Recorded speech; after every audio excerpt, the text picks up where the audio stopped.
about different things, and basically from that point on, went out and did it. I mean, I know he's in the gym all the time. He waits. He finally gets the call from me or a text from me, I believe, the other night, and I said, hey, you're going to pitch against College Park. You ready? I'm ready to go.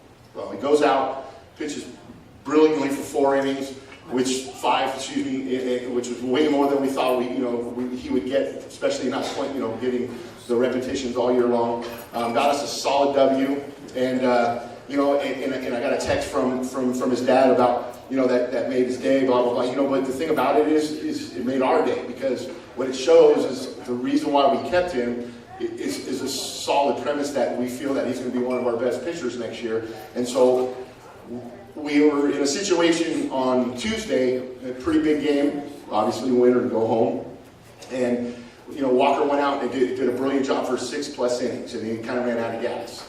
So I'm warming up 2 guys. Noah, who's pretty much been our closer all year. I know he hasn't been out there lately, but we haven't had too many closing opportunities. And I told Seth to get both these guys going. They do. And I decided I'm going to go with my gut, and I brought Jacob in. And my thinking was, all right, if the pressure gets to him, we'll just go right to Noah. I figured I had that backup plan, a little security. Well, he goes out there and gets us 2 outs, gets us a save, and gets us the ability to play on Saturday. And again, we have really, really high hopes for this kid next year, and I appreciate what he's done and will continue to do for us, and that's Jacob Jackson.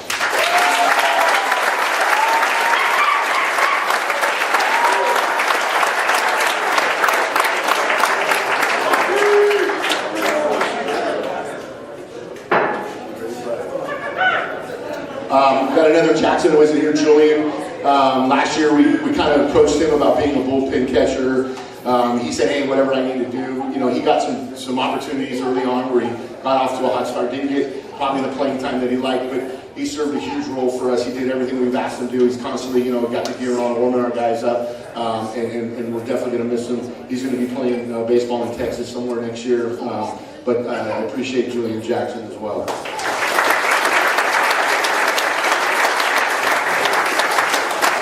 Next kid's a junior, and we had some arm issues, so he was pretty much limited to playing DH, and got some opportunities. Probably didn't get as many as he liked, but there's really, really a high ceiling. This kid's got a really, really good swing. Doesn't say a whole lot, and I'm sure he's a little bit frustrated with his playing time. But again, he keeps coming, every day, works hard, and again, I think that next year is going to hold some brighter and better things for him, and that's Devin Jensen.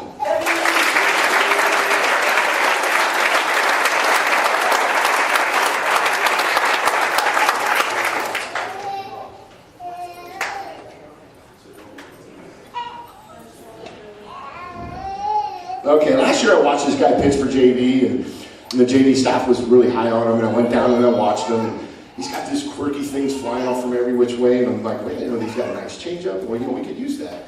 Problem is, he comes up with 2 guys that were pretty much our number 2 and 3 last year behind Milam, and he kind of has to take his seat, in that pecking order. He sat probably about half the year where he's only had 1 or 2 appearances, and then when Tyler went down, he was the next guy up. He proceeds to go 4-0 in league, has an ERA of 0, which is pretty good. In fact, you can't get any better than that. And just picked us up when we needed a pickup. And again, we'll talk a little more about him, but that's Bryson Kinnick.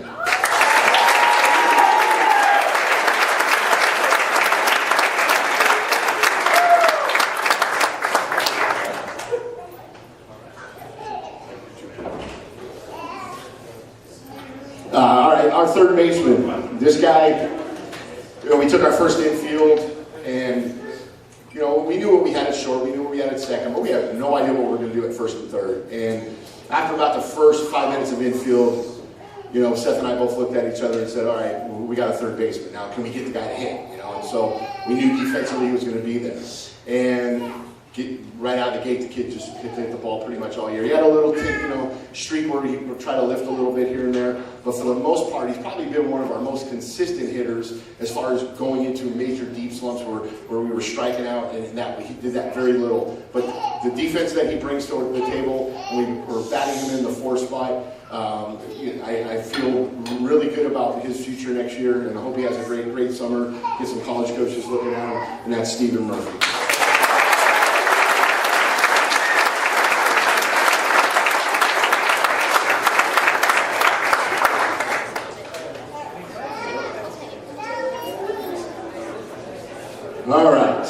Another left-hander, in the truest sense of the word. You know, again, if you've been out to our game, you know, you see we got this kind of a big kid catching for us. He's pretty good. Throws the ball real well. Just a pretty good athlete. And I got this kid coming up from JV, and you know, he's got a nice swing, and he's a catcher, and I know he's probably not going to do a lot of catching for us. Well, right out of the gate, my big basketball-playing catcher hurts his finger. So we throw Oscar behind the plate, and we're a little nervous, and we don't really know what's going to happen there. And he was solid for us until Chris came aboard. He controlled it back there, which gives me pretty good hope on possibilities for next year. Pretty much it's been our DH now down the stretch. Came alive against Amador with a couple big hits, and I think he hit everything he swung at. He hit hard, and I'm hoping that continues on Saturday, and that's Oscar Murray.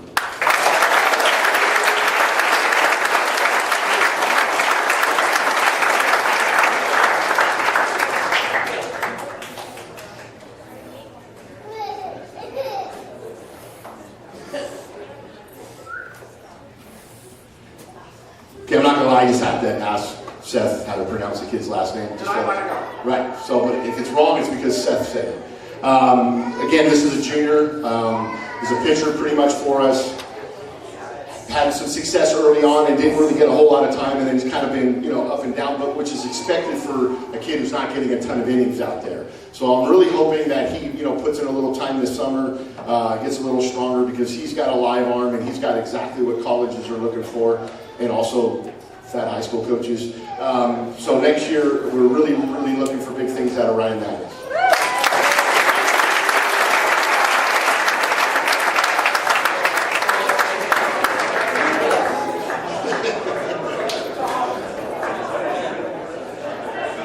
All right, next one's another senior. Again, I know he's probably not, thrilled with the year so far, but we still have some games left, and he's filled a huge role for us. He's played a lot of first base, probably not as much as he'd want to, but been pretty solid over there. He's worked really, really hard on his swing, and it's something that we've been trying to reward. But just a solid kid all the way around, and constantly asking what he needs to do, what he can do to help, and a true team player. That's Josh Pattee.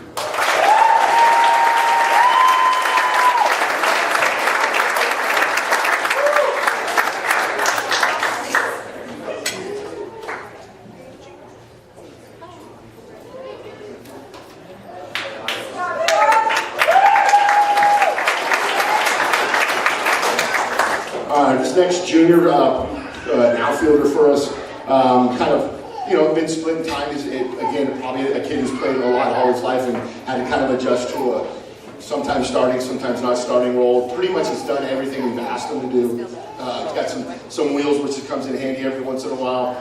Had a nice little hot stretch here down in the last few games in league. We're hoping that continues in the playoffs, and that's Aidan Quinn.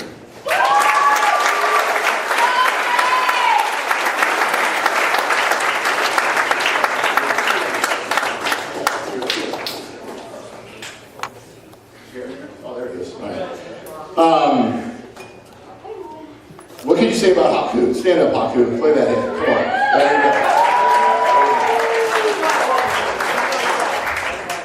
There you go. Again, Haku and Aidan have kind of been splitting things, right? They split left field once in a while. They split that bottom spot on the order once in a while.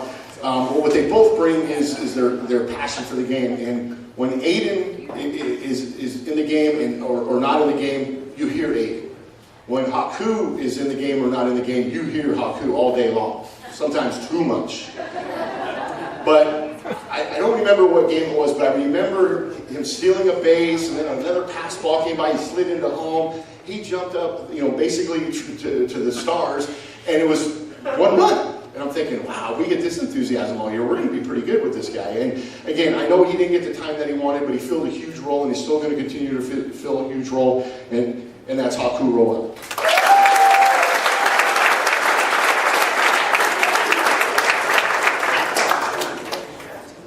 Yeah, perfect. Senior, we talked a little bit about him already. He's the last of the four. It's going to be hard to replace this guy. We'll talk a little bit more about him in a second. But this guy guy has been a leader on the field, off the field, both in basketball and in baseball, including this today when we got kind of called to the office for some haircuts. And he handled it like, like a man, and basically the fact that he brings such presence to the administration. They understand that he's not going to, sit there and try to lie his way out of things, and they appreciated his honesty as much as, as anything. But the thing that I'm going to miss the most is him calling me, open the gym, open the field, right? And it sounds like that's kind of like a pain. As a coach, you live for that. You live for a kid that wants to get better. And this kid is just, the sky's the limit. Mom, I know you love him catching, but I tell you what, I talk to a lot of pro scouts. Get ready for that bump on the middle of the field because they really love him there. And we're definitely going to miss him, and that's Christopher Troye.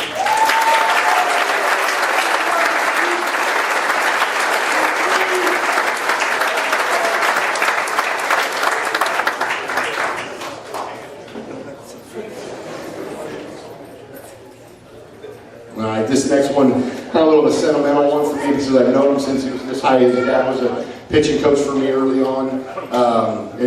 I used to go over, we played Tiger Woods and Jerod would be on his laptop, downloading some music I never understood.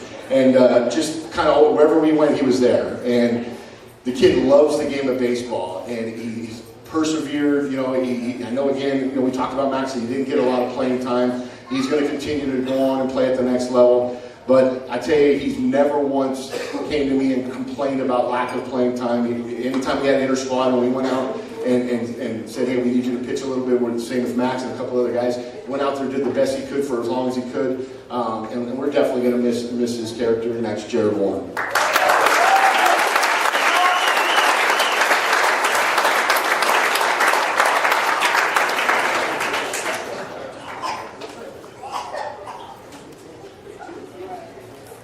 Another senior, it's so hard to have the quality players that we have and find time for everybody as far as playing time goes. It's impossible. But we wouldn't have the success we've had if we didn't have guys like this next gentleman that I'm going to call up here to fill a role or find a role and take, again, I know he wants to go out and be the starting second baseman. There's no doubt in my mind. It's not a matter of him conceding to something less. He just took the opportunity to just, be part of what we were doing. And anytime, we got late in the game and I'd turn around and I'd look for him to get out there and run or go play late defense at second base, he was there and ready to go. And we're definitely going to miss this guy, and that's Marquis Washington.